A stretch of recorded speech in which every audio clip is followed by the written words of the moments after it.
Hello my friends and welcome back. Thank you very much for being with me again today.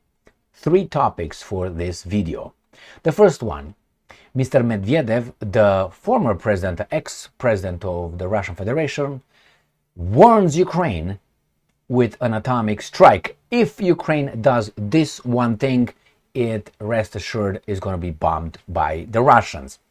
The reason why I picked this article, I think it's evident what that could be, what the Ukrainians could do in order to solicit a nuclear bomb drop on their heads, unfortunately. But why now? Why these threats, clear threats right now about this issue? So that's the first topic. The second one, Zelensky wants you to pay for his war, actually for him to stay in power forever. That is, he wants from your GDP, gross domestic product, to pay a percentage first, and then that percentage will increase, obviously, so he can fight for you, for your freedoms, for your futures, okay?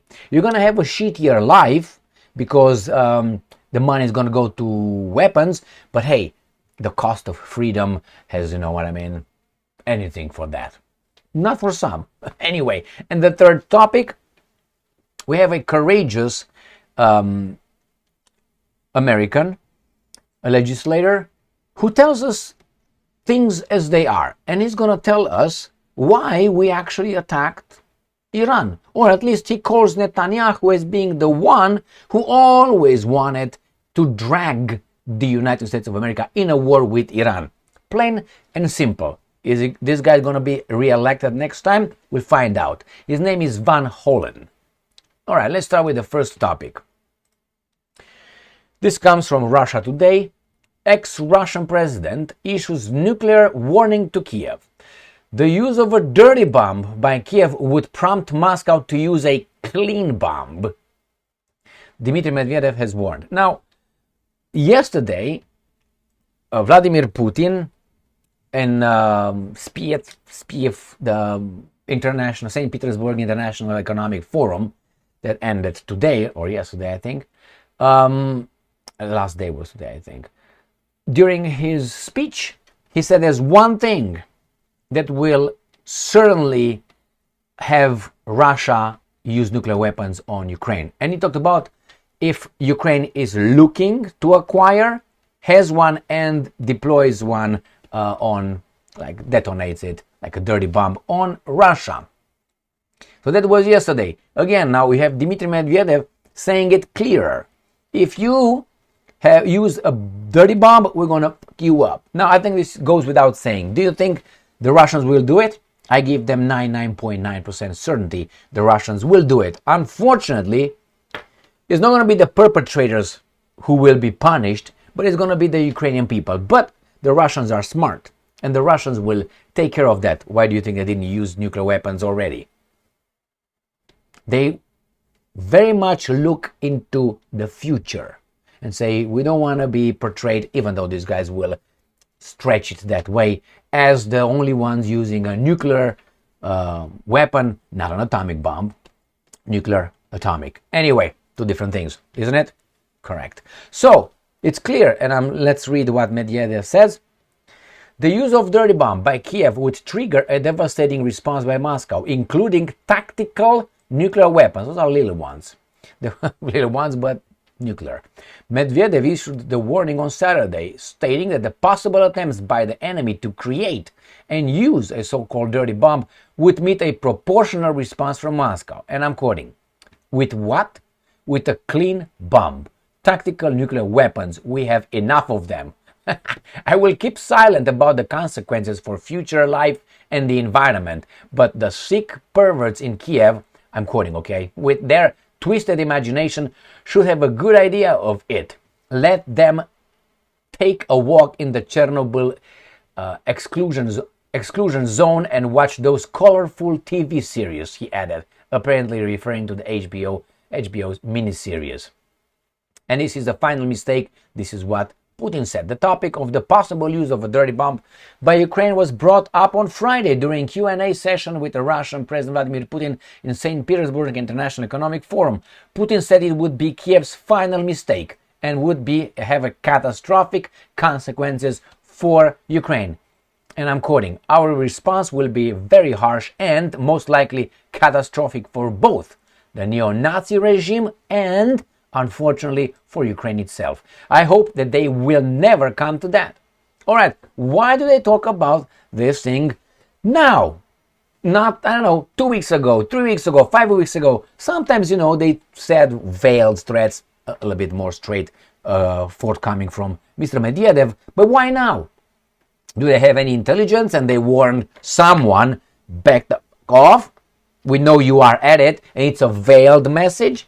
And let us know that they know that these guys are trying to acquire. Actually, they said we don't have any information at this point that Ukraine tries to. But it was a baboon. I can't remember his name. I made 2 videos where I incorporated this baboon, a Ukrainian baboon, unfortunately, who went to the Munich conference 2 years ago and he said, we need nuclear weapons. And he said it again. Went to another meeting. He said, we should have nuclear weapons.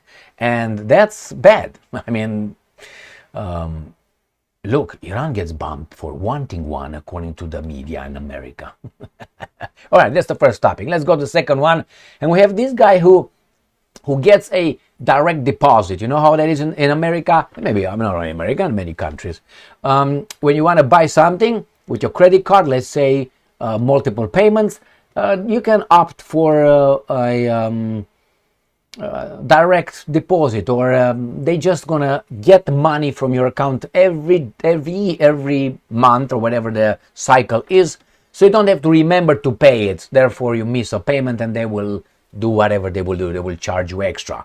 So that means automatically they go in your account and they take the money. But when that ends, sometimes they don't end and they take more. When you want to cancel something, a subscription, again, they will not cancel it and you stay on the phone with them 5,000 years. So I don't do that, just so you know. I rarely do that with small amounts because I don't have time to waste with these thieves, crooks. But the same, this is exactly what Zelensky wants to do with you, the rich countries, they call them. New Voice of Ukraine, June 22nd. Zelenskyy calls for only 0.25% of GDP to bolster Ukraine's defense in the coming year.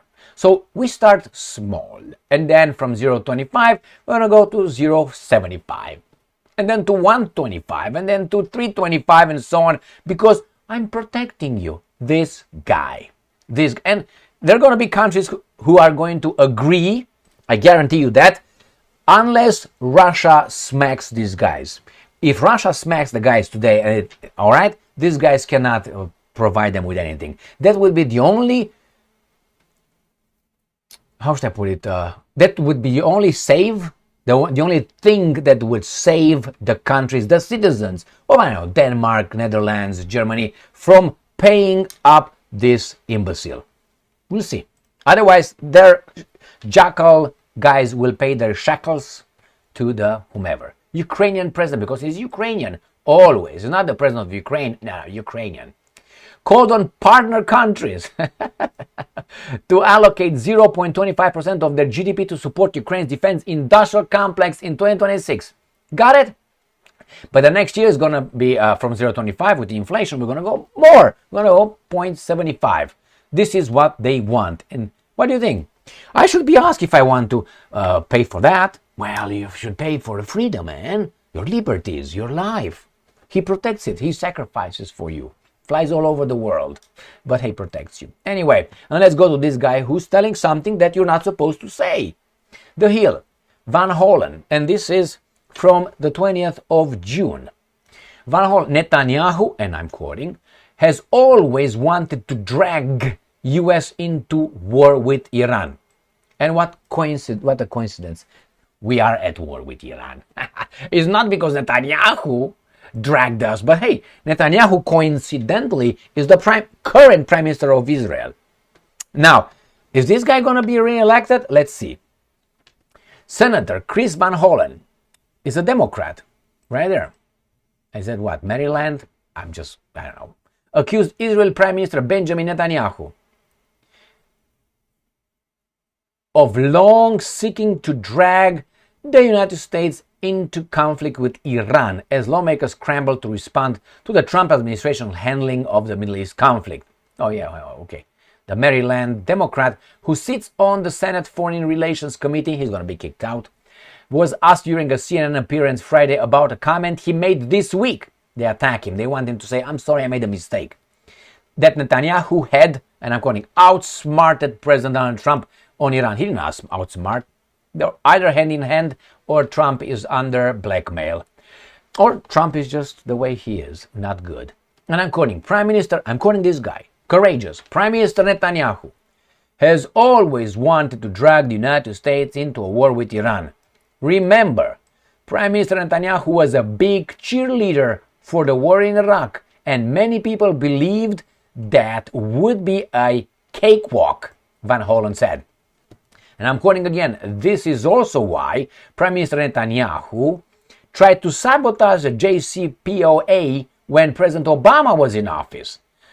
Van Hollen added, referencing the 2015 nuclear deal with Iran, which imposed restrictions on the country's nuclear program in exchange for relief from sanctions. And I'm quoting, Netanyahu's goals have always been to take military action against Iran. So, I'm quoting, in my view, is that Prime Minister Netanyahu was on the verge anyway of getting Donald Trump to do what he's wanted to do all along, which is to drag the United States into a war with Iran.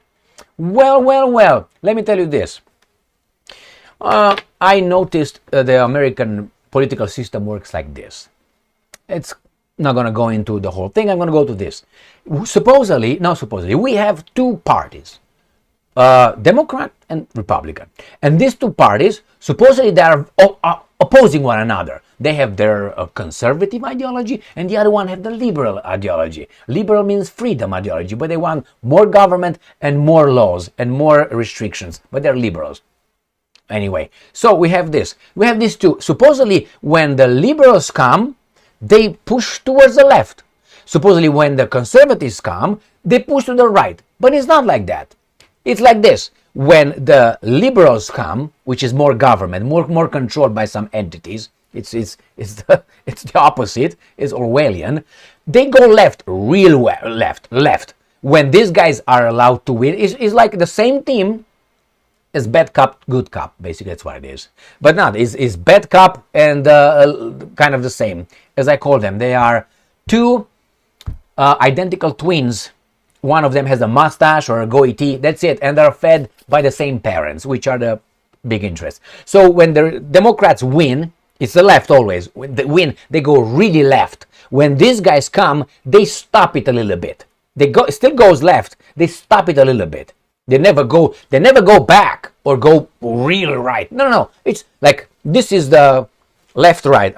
For you this is left, and this is right for you. So it goes left. It's never coming right. No, it's never. It's always left. The problem is when the Democrats are in charge, it goes deep left. When the Republicans are in charge, you know what I mean? They are winning. Then this still goes left, but not in the same angle. It goes a little bit like this. So Democrats, Republicans, is never going back, is never going that way. So the same it was with Netanyahu and with attacking Iran. They worked with a new administration step by step. This conversation wouldn't have been, let's say, in 1970. Nothing. Zero. Why? It was the Shah. Let's say after the Iranian Revolution, 1979. Let's say 85. 90. Everything escalated, and it's like building a house, and eventually, you put the sign in front of the house, for sale. They put, they look at the place, they survey, they start building the foundation and so on. Step by step, they got us until Trump was designated to push the button. If you don't look, it's a trajectory. It's a trajectory clear. Little by little, the fact that Obama did not push the trigger, or Biden, they set another piece of brick on top of another, and Trump put the sign, attacked Iran. That's what it was. The same thing with going left all the time in your instance, right on mine. So, clear. And this guy, for saying that, it's not something that, oh my God, he's a genius. Some of us know that, and it's obvious. Problem is we have the mass media owned, we have the Hollywood owned, we have the media and entertainment industry, we have the schools owned, the curriculum, the PhDs in social science, not in mathematics. They don't care about mathematics and physics. No. In social science. And these guys are going to teach your children how to think about this issue and that issue. That's regimenting your children. And when the children from kindergarten, they get regimented, those people will vote. Like, for instance, your young children are indoctrinated right now with global warming. That's what it is. And that's a man-made, and we have to fight it. Those children, it's like you go to Sunday school. If you're a child in Sunday school, you're taught about this, it's going to be hard when you get 19, 20, 25, and you think on your own, say, what the fuck is this? What? All right? It's going to be harder. The same with these guys. They indoctrinate you. When you're going to start voting, you're going to vote for, my God, let's fight global warming. Why? You don't really know. Your arguments are since you were a kid. All right, that's the same thing with this. Oh, reflexively, we have to defend the perpetual victims. So it's nothing. The fact that he says it and he's going to be attacked and attacked and attacked until he says, I was wrong. And then when he's going to say that, they're going to fuck him up. That's the first one. And the second one is going to be, they're going to put that everywhere. That's wrong. He admitted he said something crazy. He's apologizing. And him up now. They never let him. Okay, look at James Watson case. For me, James Watson was the nicest, clearest example how these guys operate. James Watson is a scientist. I think he's 90-some years old now or something. He was a scientist who worked on the DNA, genome, blah blah blah. He got Nobel Prize with his team. He was part of the team. He got Nobel Prize from blah blah. He was a scientist, was revered and so on, until he said something about Africa.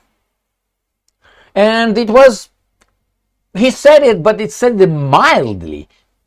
They went and they made him apologize. He apologized, and after he apologized, the next day, he was fired. All his commitments, all his speeches, all his scheduled appearances were cancelled. He was kicked out of whatever the scientific association is. He's a nobody. So he apologized like an imbecile. That means he accepted guilt. Never apologize if you don't. If you think that's right what you said. Never. I mean, unless okay or don't do that. Anyway, see, grab by the balls and God damn it. Anyway. Too many movies maybe? I say no. All right, my friends. So that's the way it is. Don't gravel because they're going to destroy your life. Nevertheless. Thank you very much for being with me again today. Stay strong.